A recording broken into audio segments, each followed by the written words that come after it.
Welcome to Championship Managers Ranked, our first go at this for the 25-26 season. We are going to rank each and every one of those 24 EFL Championship managers from worst to best. We have very little to go on in pre-season other than CV and historic stuff, and we'll go throughout the season. We'll update these and we'll tweak and we'll move people up and down depending on their performance. I've got to say, and I've done a few of these, this season, this is an absolute nightmare.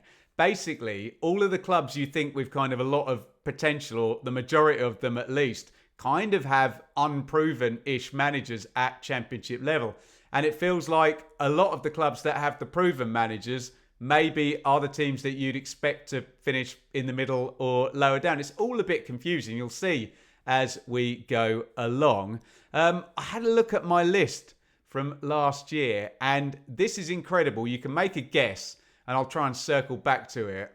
But let me know how many managers from my video exactly at this point last year are still in their job right now in the EFL Championship. Hit pause and answer me now, and I'll try and remember to circle back round to that at the end. We have 6 managers who have never managed in the Championship before. We have 4 managers who have never managed in England before. We have 1 manager who has never been in charge of a team as a permanent manager.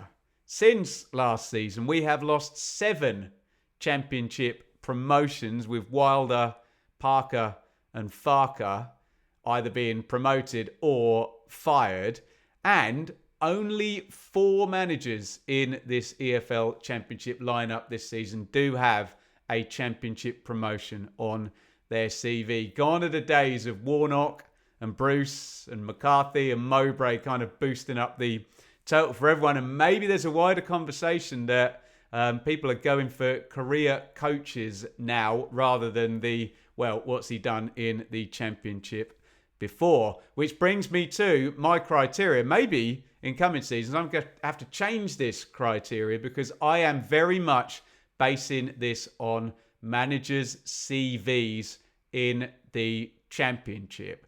As I say, we'll tweak things as we go through the season. For example, Sunderland manager Regis Lebris last season started right down at the bottom, and by the end of the season, as he took Sunderland into the playoffs and ultimately got promoted, well, he probably would have ended the season at number 1, wouldn't he? So do not panic.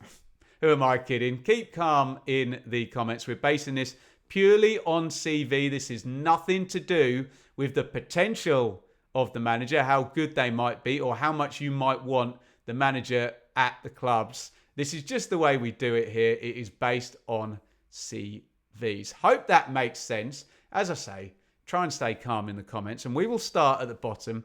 And it's always great news when I don't have to put anybody at number 24, because Sheffield Wednesday do not have a manager at the moment. They may well name Henrik Pedersen their manager, who's been the assistant there. But as of time of recording here on Wednesday, 30th of July, Sheffield Wednesday do not have a manager. So I get away without having to put anybody right down at the bottom. At number 23, and it feels a little bit unfair, but if I am doing this purely on CVs, I have to put Ryan Mason at the bottom, because I have no information whatsoever about Ryan Mason as a football manager. I know he's done a couple of caretaker stints at Spurs. He's got a good gig here with West Brom, and, you know, they've signed, 3 or 4 players for quite nice fees as well. So it could be that Ryan Mason works his way up through the season, but he is very, very much at the start of his journey as a manager, and therefore he's starting right down at the bottom of our list. And good luck to him, and hopefully we'll see him much further up. Look, if you can just last the season, you'll move up to halfway for all the managers that get sacked anyway, won't you? So there you go. Alan Sheehan, exactly the same thing. So he's had 12 games, I think, in caretaker charge of Swansea, 1 game in charge permanently. So again, a young manager who kind of got promoted through from the coaching ranks last season. And this goes to the conversation I'm having about clubs in the Championship are seemingly more okay now with just trusting a coach rather than where's my Neil Warnock, where's my Chris Hughton, where's my Mick McCarthy, who's been there and done it. We'll see what happens in terms of managers like that reappearing at some point. But as it pertains to Alan Sheehan, Swansea nice and busy at the start of the window. And look, they were really good in his 12 games as caretaker, but only one as permanent means he's pretty much tied with Ryan Mason. He's beaten him by one game. And again, hopefully we can bump him up the list if he has a successful season at Swansea.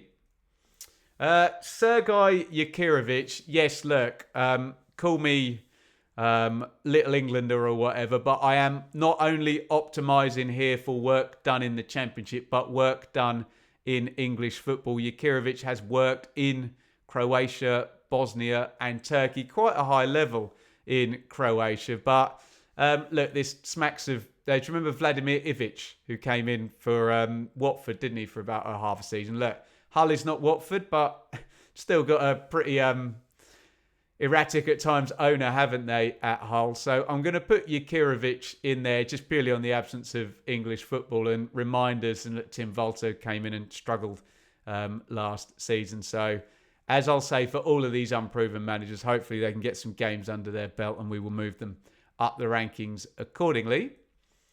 Same thing, Paulo Petzolano, who has worked in Uruguay, Mexico, Brazil, and Spain, I think, as well.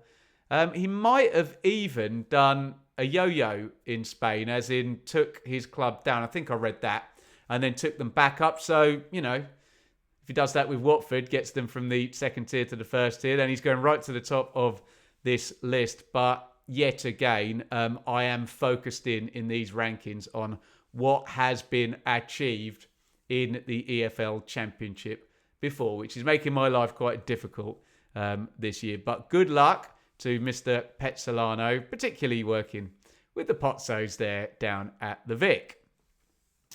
Julian Stefan is another one who hasn't worked in English football before or the Championship. Indeed, he comes into QPR. It's an interesting one, actually. If you check back my video when Stefan came in, there's a couple of lovely little peaks there in Ligue 1 as well. So if I was doing this on potential, he's probably going to be a fair bit higher than 19th, isn't he? But we're doing it on CV and basing it on England and the Championship. I know in the COVID season, when it was cut short, nice finish there. Call it an artificial finish if you want. Doesn't seem to stop long in jobs, but let's see how he goes. Sorry, excuse my neck. At QPR. And again, he's another one that doesn't necessarily benefit from my criteria that I use doing this. And there you go. There's the first one who is at one of the promotion favourites there, Southampton, and Will Still, who we've known about for years and years. Obviously, I'm penalising him quite heavily here for not having worked in English football before Will Still. He's worked in Belgium, in France, and like Julian Stefan, in Ligue 1. So I think using my criteria, I have to kind of have Stefan and Still together. Again, I'm not really doing this on potential. I know he's super, super young and highly regarded in the game. It's a difficult one, though, because he's got high potential, but then so have Southampton as well. So you're almost at the point with these Year 1 parachute teams where if they're like lower than fourth, you're like, well, okay, is that par? Is that below par? I don't know for a first season in English football, but yeah, still doesn't particularly benefit from my criteria. And hopefully he's about to build up a wonderful body of work in English football. Right. We have weeded out all of the people who have not worked in English football. And perhaps the most unfortunate here, in terms of the way I rank this, who had a jolly good season in English football last year, is Chris Davies. So, look, if we were doing this on potential, he's going to be probably in the top 5, maybe. Might even be higher than that this season. The potential of Birmingham is massive. the potential of Chris Davies is massive. And the idea is, can he be the next Kieran McKenna? In which case, he'll go straight to number one in this list. Obviously, I've got to give him credit. You've got to give any manager huge credit for scoring 111 points and dominating. You can make the argument that par for Birmingham was first. But I think a good performance would have been 95 plus points and domination, and he got 111. So, look, Davies will no doubt move up this list. But then you have to kind of manage par as well. What is par for Birmingham? We're at the point now where if he doesn't finish in the top six, it's almost like, well, am I moving him up the list or not? So in terms of potential, he'd be right up at the top, certainly in the top three. But in terms of CV, Chris Davies has never managed in the Championship. And par and expectations are pretty high. So this is one I'm going to have to judge pretty carefully, but no doubt he'll be much higher than that as we go through the season. There is Gerhard Struber. I struggled with this one. And again, I'm punishing him and not really crediting him for work outside of English football there, Struber, because I know he's done plenty for the Red Bull group. Where else has he been? Like Germany as well, Struber. So the only real evidence we have of him working in the Championship is Barnsley. And it's just weird because if you take it at face value, I should probably have him higher because it was a great escape out of nowhere. But then you kind of have to factor in it was weird, it was COVID, it was empty stadiums, it was just a mad peak at the end of the season. They were playing really well. Obviously, we had Wigan deducted 12 points for going into admin and finishing below Barnsley under Struber. What else did we have? We had Charlton players refusing to play and them getting relegated and finishing below Barnsley. So it's a bit weird. I can't necessarily, even though it was a great escape, put masses and masses into that. So I'll leave Struber at 16. I actually think he's going to do well at Bristol City, and this could be a lot of fun this season. So I expect him to go up. Listen, look at me, I promise. I think I've promised every single manager in here so far that they'll go up. But let's be fair, when I'm working with a list of managers that has little information and we're about to go into a season, then yeah, no, you know what, Sherlock, it is likely. So that's the reason I've not put Struber any higher, the kind of English football bonus that he's not getting, and just the Barnsley thing's quite hard to judge in my humble opinion. Speaking of ex-Barnsley managers that are hard to judge, Valérien Ismaël, we're purely basing anything positive on that amazing season at Barnsley where they finished 5th in 2019, 2021. I can't remember which season it was, but absolutely incredible performance there. If it was just that, he'd be right at the top of this list. But we have had him go into West Brom and be sacked by West Brom. We have had him go into Watford and be sacked by Watford. Some idea looking from the outside that he was quite unlucky on both occasions, but he got sacked on both occasions. So, you know, that is what it is, and I can't change that. He's in at Blackburn now, and it looked like it was going to be terrible, and he lost, and then they peaked at the end of the season, didn't they? And he nearly got them in the playoffs. So it's a difficult one to judge. I need to see something more like Barnsley now than West Brom or Watford or the start at Blackburn, and we'll bump him up the list. But yeah, bit of an enigma in the Championship of Valérien Ismaël. And at 14, Ruben Selles. And I've got to admit, I had him a couple of places higher and then looked at other people and I thought, I can't have him higher than them because it's just too little information and I don't want to judge it purely on work in League One. Because look, I've got Chris Davies in 17th. But regardless of the league it was in, I think what Ruben Selles did at Reading in managing in adversity, that transfers across any league. So we'll give him a tiny bit of credit for that. But judging on Championship, I thought he did a good job at Hull last season. Massive rising tide at the bottom. And if we're judging it on the binary, did he get them out of trouble or did he not? Yes, he got them out of trouble on the last day. Hull are not a League One side because of the work Ruben Selles has done. And look, owners of a Year One parachute team have given Ruben Selles a gig at Sheffield United. So I've put him up there in 14th. A bit of recency bias and maybe a little bit of statesman-like work at Reading as well, going into the bargain there. 13, unlucky for some, is John Musinho, who... Difficult this, because I don't really know what else he could have done. He took over Pompey, and I think... I should have this written down. Yeah, 8th with the last portion of that season. Immediately, he won League One. Amazing job. We're not judging it on League One, but fair dues, matey.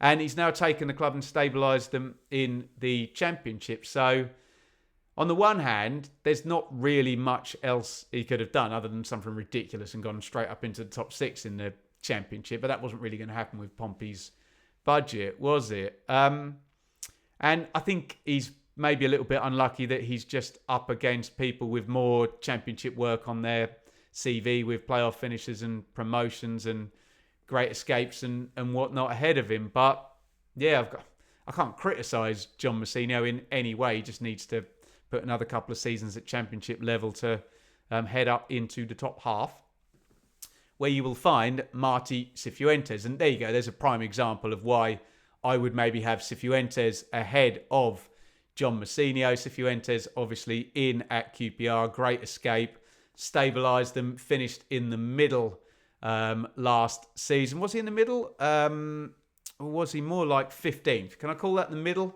Yeah, you're doing me under the trade descriptions act there in the comments. Probably, hey, that's going to be the least of my problems in the comments on this one. But yeah, a couple of good seasons there. One spectacular, I think, in terms of the great escape at QPR. And I think working in difficult circumstances as well, Cifuentes puts him in my top half. I think at the start of last season, he was probably even higher than that. Remember, he had just done his great escape at that point. And what a potential opportunity here. If he doesn't get a clanging, huge, massive points deduction with Leicester, should be challenging up at the top, and very different circumstances to working at QPR. In 11th, I've gone back and forth on Phil Parkinson. So if we were doing this just on honours, promotions, then he'd be number one. He's got a National League promotion. He's got 2 League Two promotions, and he's got 3 League One promotions. He's actually got 6 promotions there on his CV. And he's also potentially in the running for not only being number one of this list, but if he were to get promoted next season and go National League, League Two, League One, Championship, Premier League, that would be, even with the money that Wrexham have got and the Disneyfication and the Hollywood owners, that would be one of the most spectacular managerial runs we've ever seen, to go coast to coast right the way through the pyramid of English football. So I've got to factor in that he's going in on back-to-back-to-back promotions. The only problem I have with putting him any higher is, what have you done for me lately at Championship level? I know he was here with Bolton, wasn't he? Maybe most recently. That was like 7 years ago. And yeah, it was a really difficult job. They had no money at that point, and things were very much, that was the icebergs about to melt there at Bolton, and huge problems that took them all the way down to League Two. But then I think prior to that, would it have been Colchester, or was his work at Colchester in League One in the main, and then he was off to Hull? So basically, this guy is Mr. CV, but what has he done in the Championship recently? Not a lot. Means I can't put him much higher. But I've also got a manager here on a potential all-time run of National League to League Two to League One into Championship. So it's a difficult one with Parkinson. I know a lot of you, if I'm judging this on style of play, having watched Wrexham last year, would have him much, much lower. But that's not what we're doing here. We're doing it on CV. And you can't knock Phil Parkinson's long CV and his recent promotion bonuses. Number 10, Frank Lampard. I always preface anything about Lampard or Rooney or Terry or Gerrard, Carrick, whoever's in the golden generation who's now managing a club in the Championship. It's very hard to have a sensible conversation about Frank. And I was interested, actually. I didn't respond to this comment, but I said in my video about Coventry, Lampard needs to deliver something now. And somebody replied saying, Benny's only been here, for half a season. And I'm like, yeah, but his career doesn't begin and end with Coventry. And when you look through it, he's kind of been a bit of a nearly man for all of it. I mean, Derby in 6th, on the one hand, and reaching the playoff final in 18-19 is pretty much as good as they could have done, I think, that season. But it's not promotion, is it? Chelsea, 4th. I mean, great. Lost in the FA Cup final as well. So kind of same with Derby. Kind of, best of the worst it could have been, but could have been even better. Everton, 16th in the Premier League. I know we're judging this on Championship stuff, but I'm trying to illustrate my point that Lampard kind of hits par or just above par and then doesn't go the extra mile. And there you go last season. Coventry, agree with that fan in the comments of the video about Cov. Got them up to 5th, but then again lost in the playoffs. And he doesn't want to build up more of a reputation as a manager that kind of gets you close, but then, doesn't get you over the line. And that's kind of where we are a little bit with Frank right now. But he's been in the Championship 2 seasons and got in the playoffs twice. So, there is that side of it as well that pushes him up in to my top 10. Number 9, Rob Edwards. And I think he was number 2 in this list at the start of last season. And here is our first of 4, we haven't gone past one yet, have we, who has a Championship promotion on their CV. But that's been badly damaged by last season, hasn't it? Badly. I'm not going to judge him for getting relegated with Luton in the Premier League. It's Luton in the Premier League, for goodness sakes. That would be harsh, I think. And then it becomes difficult because can you argue a little bit that he just rode the momentum of Luton into the Premier League? That would also be harsh. He won the playoffs in, pretty dramatic fashion there. He's also got a promotion at Forest Green as well in one season there. So when we were judging him the last time out, he'd pretty much had 2 EFL seasons, nailed it on both. But you've got to say some of the toothpaste is out of the tube there with what happened at Luton last year, and it all fell off and it all collapsed. So I've dropped him to 9th, but there is our first promotion winning manager from the Championship. Rob Edwards in at number 9. And at number 8, I've got Gary Rowett, who has never won promotion from the Championship. But there's a lot of seasons here where he's done rather well. Birmingham, I think a couple of top 10 finishes and then sort of harshly sacked, wasn't he? And ends up at Derby, finishes in the playoffs. Okay, does a bit of a runner to Stoke, miserable failure there. And then his work at Millwall's excellent. 8th, 11th, 9th, 8th. And then Oxford survival as well. And I mean, I've talked about Oxford last season a lot, where we had this weird thing of them where they do 16 games as the worst team in the league, and then 5 as the best, and then 7 as the worst. And then it was very sink or swim, feast or famine with Oxford. But he came in and he got a massive bounce out of them. And if you think about clubs as peaking and, decade-long highs, well, Millwall haven't finished any higher than Gary Rowett got them. Oxford haven't finished any higher than Gary Rowett got them. And look at Birmingham, since their struggles, they haven't been any higher than Gary Rowett got them as well. So it's context, isn't it, that getting promoted with Team A is sometimes not as impressive as finishing 9th with Team B. So put Rowett up in 8th. And Mark Robbins in 7th. And again, like Rob Edwards, this is a guy damaged a little bit by what happened last year, where the work at Coventry finally came to an end and he lost his job. Some people say Adi Vivash went, and that was a big problem for him. It's difficult with Robbins because if you look at his career, you're only really looking at proper success at Coventry, aren't you? I know he'd done a hell of a lot of work at other clubs, Huddersfield and Rotherham, etc. But then it all pales into insignificance compared to League Two, League One. So 2 promotions with Cov, and he was so So close, wasn't he? Penalty shootout, sudden death in the playoff final. So all of that is magnificent, but we have to offset that it was all done with one club, and you're kind of looking for success elsewhere, maybe for further proof of concept.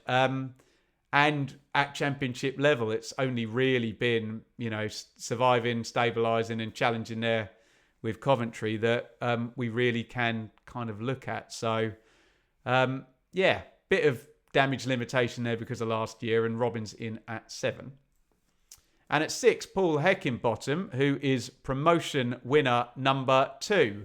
And that puts him quite high up. But when I actually went back and did my research about Heck, promoted from League One and then stabilised Barnsley, and that was a good Barnsley team. I remember all their good players got picked off as well by other clubs. I think half of them went to Aston Villa, didn't they, at one point? I remember James Bree, Conor Hurahan, etc., etc. And then he got the Leeds job, and that didn't work. Then he goes to Sheffield United, and on the one hand, you can make the argument, it was a year 1 parachute team finishing 5th and losing in the playoffs, and then a year 2 parachute team finishing 2nd. But he got automatic promotion from the Championship. You can all write me a list of managers who got parachute team jobs who did not get automatic promotion. I don't know what to make of Preston last year, because if we'd paused in about January, I'd be giving him a big thumbs up, and then they just avoided relegation. So I think the Barnsley work and the Sheffield United work is keeping him high there. And maybe if Preston struggle again this season, we'll have to drop Heckingbottom down. But rightly or wrongly, and you can debate this in the comments, that promotion on the CV means a lot in my criteria. Wow. 5th, Nathan Jones. So I'm picking a manager who was managing in League One last season in my top 5 here. And the main reason for that is the setup for Luton's promotion, because yes, he walked out and he went to Southampton. And you can argue that the League One promotion with Luton, he walked out of that, and Mick Harford finished that one off, and Rob Edwards, who we've spoken about, finished the other one off. But incredible work at Luton, and maybe we've now expunged the League One thing because he's just got promoted out of League One as well with Charlton Athletic. And I always felt he was a Championship manager managing at League One level. I know it's easy for me to say in hindsight now. He's got the promotion there. And I just think his work at Luton was absolutely brilliant. Zero budget, compared to all the leading lights. He came back in after Graham Jones, and that was a great escape. And then he stabilised them 1 year in the playoffs. And then the next year they won the playoffs without him. And he really learned a lesson, didn't he? If you saw how Charlton approached the playoffs last year, he wasn't going to let what happened against Carlos Corberan happen to him again, and a knife-edge match be lost 10 minutes from the end of the second leg. In fact, he was the manager winning it 10 minutes from the end of the second leg. So I'm sure a lot of people think he's got small man syndrome, and him praying on the touchline in the playoff semi-final was all a little bit performative. But if you can put those biases aside, I think he's an excellent manager who is proven at Championship level. Sorry if he rubs you up the wrong way. I know he does a lot of people. In 4, Liam Manning. I'll probably get some blowback for this one as well, because it's like, what have you done? He's got no promotions on his CV, but I think he's very good. And I think when Liam Manning goes into a club, they improve, don't they? And MK, he took them from where Russ Martin left them into the playoffs, 89 points, I think, and just got Gareth Ainsworth in the semi-final. Yes, it all fell apart the next season, but please go and take a look at the team that played the playoff semi-final second leg and all the players that were sold by MK Dons then. Then he was in at Oxford, and he stopped them. Their rot. Carl Robinson had been there a while, and they nearly went down. I know this is League One stuff we're talking about, but then all of a sudden, start of next season, he leaves them at 2nd in the table. And then at Bristol City, we spoke about this on our Bristol City deep dive the other day. I'll make these numbers up. It's gone something like 19, 16, 11, 6th, something like that, 14, 11, 6th or something. And just very, very methodical. And the thing is, if he does that with Norwich, he'll probably get them promoted. I admit I'm not doing this based on potential, but I just really do rate Manning, and wherever he goes, there's just big improvement. And Bristol City in the playoffs last year for the first time in 100 years, or what was it, 18 years? Can't remember. Something like that, 17 years. Really punching above his weight at championship level, and now an established championship manager. He's got himself a good gig there with Norwich. I'm sure some people will argue he should be lower, and I'm being too kind to him. But hey, if we can keep it calm in the comments, we can have a fun debate about it, can't we? Fingers crossed. Third, John Eustace. And I take you back to my comment. And look, we can reference Paul Heckingbottom, can't we? Paul Heckingbottom has a promotion out of this division on his CV, and I have John Eustace higher. Why? Because I think wherever John Eustace has been in the Championship, he's actually done a really brilliant job. And so he goes in at Birmingham. Sorry, I'm just trying to find him on my notes. They're all out of order here. 17th with Birmingham, under Trillion, with the stadium closed and nobody even knowing who the owners are. Excellent. Really good. Knighthead come in and sign some players, and he's like 7th in the league when they sack him and replace him with Wayne Rooney. And you're like, well, what more could he have done? Good job at Birmingham. Really good job. Then he goes to Blackburn, and yes, he has Smodics, and yes, they are careering down the table, but the gig was just to stabilise it and stop them going down. Big tick. Even bigger tick. Where does he lead them next season? Blackburn, not favourites in any way, shape or form to be in the playoffs. Right on the edge of the playoffs.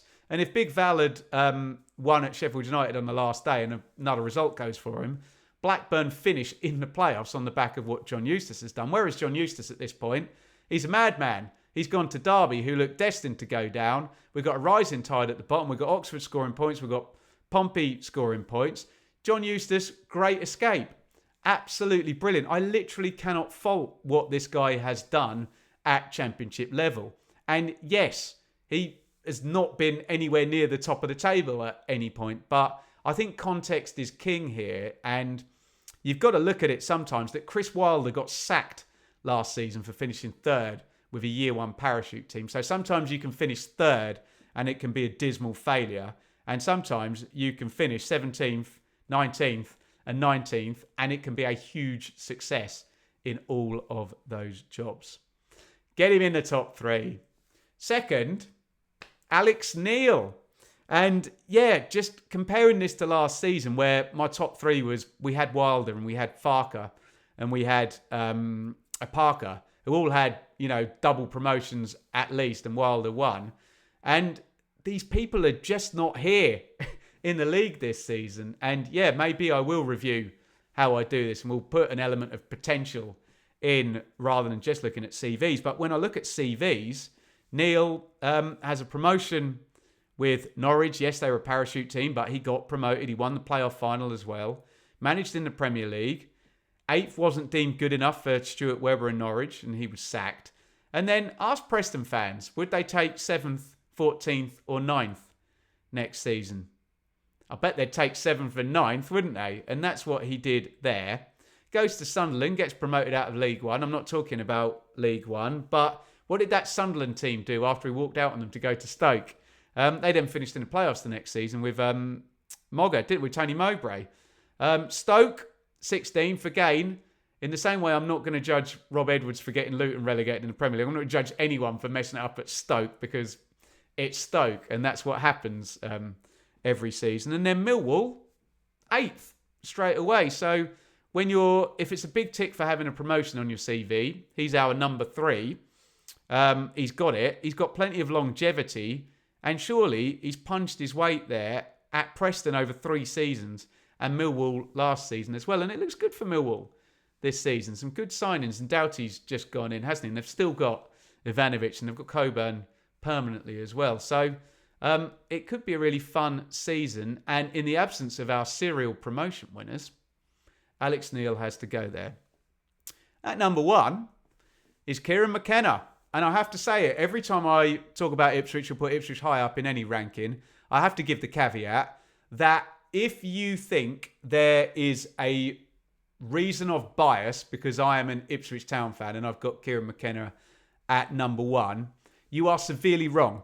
You are the person who is biased about the fact that I support Ipswich because you think that I'm overranking them. And then, guys, the same thing happens. If I put McKenna 4th or something, all the Ipswich fans say I'm trying to offset my bias and overcorrect. I'm not.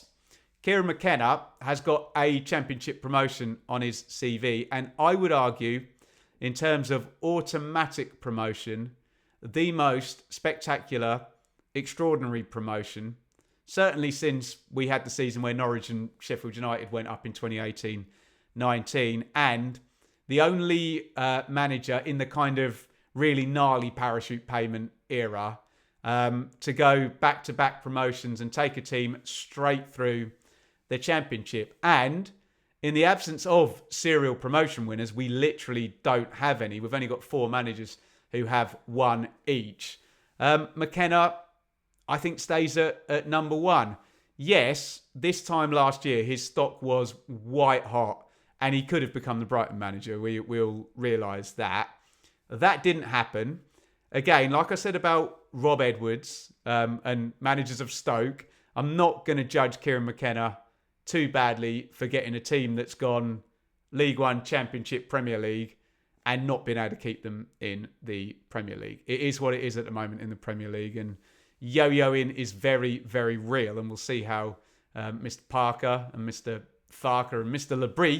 Labrise get on next season. But I still think that what McKenna did with the back-to-backs and that extraordinary promotion and the way Ipswich did it, the way they played, and the fact that even at the back end of the Premier League season, we were still seeing 6 players who played in League One for Ipswich playing in the Premier League.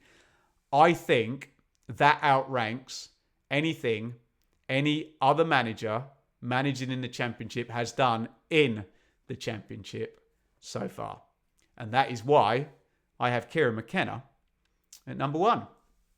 I asked you, and I've remembered to do this, how many managers who were in our 1 to 24 rankings, worst to best, in late July last year are still in their jobs. Did you guess? 1. John Massinio of Portsmouth is the only manager who started last season in that job in the Championship. There are managers who were here. Rob Edwards was here, but he's moved. John Eustace was here, but he's moved. Mark Robbins was here. I'll probably miss 1 or 2 out who were here and who have moved job. Liam Manning was here. Ruben Sellers wasn't here, was he?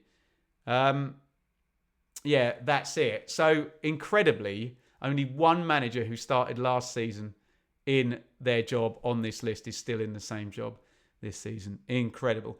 Get your views in the comments. Look, I know what you guys are like, and football fans are emotional, and I get a lot of really, really triggered, abusive, toxic comments on this video. And part of that is on me. I'm out here doing this and I'm giving my opinion and I'm ranking managers, and I know that football fans will struggle to cope with that. So part of that is on me.